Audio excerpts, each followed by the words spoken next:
No curtain policy ipinatutupad sa mga paaralan sa Mangaldan, Pangasinan ngayong nararanasan ang mainit na panahon. Alamin sa report.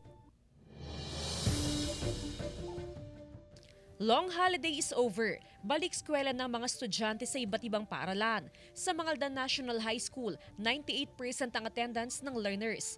Pero kasabay ng pagbabalik eskwela, ramdam ng mga learner ang matinding init ng panahon. Tapos syempre minsan tuwing lumalabas ka po para ka pong napapasok. Nagpapatupad ngayon ng no curtain policy sa mga paaralan sa Mangaldan.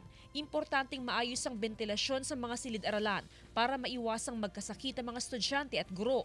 Nakikipag-ugnayan ang pamunuan ng MNHS sa Pag-asa para updated sa forecasted heat index. Nagkakaroon tayo ng mga suspension sa mga activities outside.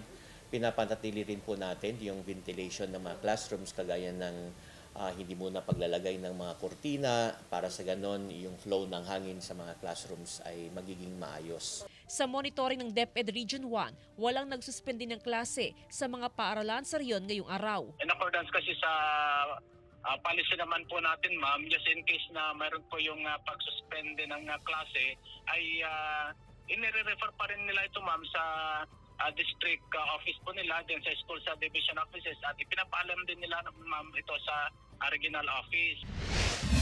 Ramdam na rin ng mga estudyante ng Ilocos Norte Agricultural College sa bayan ng Pasukin ang mainit na panahon. Nagdagdagang paaralan ng ilang bentilador sa mga silid-aralan upang maibsan ang init. Samantala, nagbabala ang Pag-asa sa publiko hinggil sa pagtaas ng heat index sa mga susunod na araw.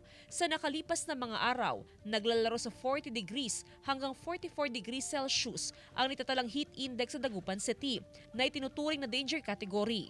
Kung exposed sa matinding sikat ng araw, posibleng makaranas ng heat cramps, heat exhaustion at heat stroke, kaya pinag-iingat ang publiko. Jasmine Gabriel Galban, One North Central Luzon.